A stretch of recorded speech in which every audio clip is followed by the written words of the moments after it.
बानो ने तुम्हारे चचा की जमीनें तुम्हारे हवाले करती हैं। नूर बानो ने जबरदस्ती जिम्मेदारी दे दी। आपको पता है मैं बिल्कुल भी इंटरेस्टेड नहीं। तुम मेरी मर्जी के खिलाफ उसकी जमीनों पर कैसे काम कर सकते हो? बात ये कि अम्मा ने फैसला कर लिया, उसकी बात माननी पड़ेगी। तमीज नहीं है आपको, तरीका क्या है, अंदर कैसे आए आप? सफिया के साथ सुंबल की जिंदगी से जाया ही हो रही थी। सफिया के नाम के आगे से सुंबल का नाम हट गया। जब तक सुमन से मिली नहीं थी मुझे से बहुत नफरत थी, इसलिए तो मुझे उस पर बहुत तरस आया। कुछ कहा था तुमसे मैंने? तुमने की नूर बानो से बात?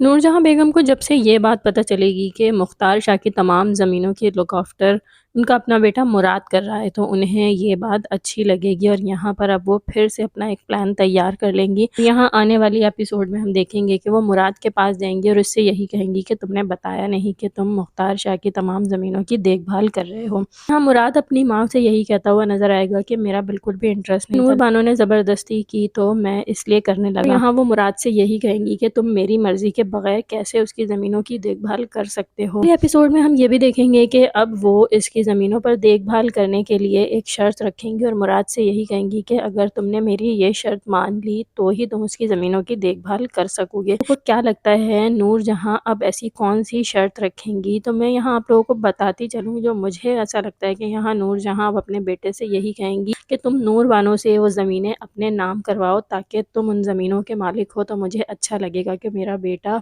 अपनी ज़मीनों की देखभाल कर रहा है, किसी और की नहीं। हाँ, वो ये चाल चलने की कोशिश कर रहे हैं कि मुख्तार शाह की ज़मीनें उनके बेटे मुराद के नाम हो जाएं और मुराद के ज़रिए नूरजहां को वो ज़मीनें मिल जाएं। और मुराद ये बात सुनकर बहुत ज़्यादा हैरान और परेशान भी होगा कि आखिर वो कैसे नूर बानो से ये बात कह सकता है।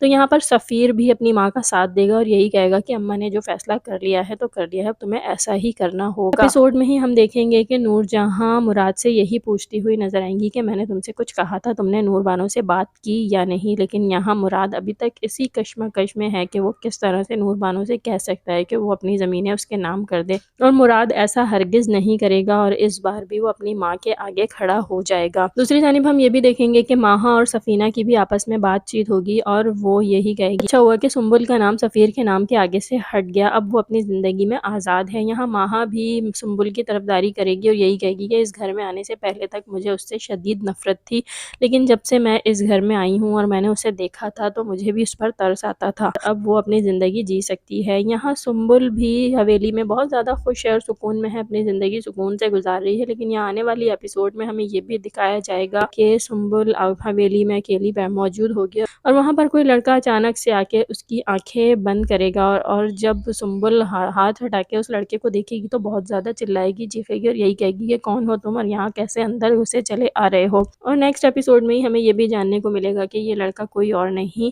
बल्कि नूर बानो का ही कोई ख़ास रिश्तेदार है, जो कि नूर बानो समझकर उसने सुंबुल की आंखों को भी बंद किया था। तो यहाँ मुझे ऐसा लगता है कि इस लड़के की जो एक एंट्री इस ड्रामे में दी गई वो सुंबुल के हीरो के तौर पर सामने आएगा और अब ये सुंबुल को पसंद करेगा यहाँ सुंबुल की, और अब सुंबुल की शादी इस लड़के से होगी। क्या आप लोगों को भी ऐसा लगता है? कमेंट करके ज़रूर बताएं। वीडियो अच्छी लगी हो तो लाइक करें, चैनल को सब्सक्राइब कीजिए। अल्लाह हाफ़िज़।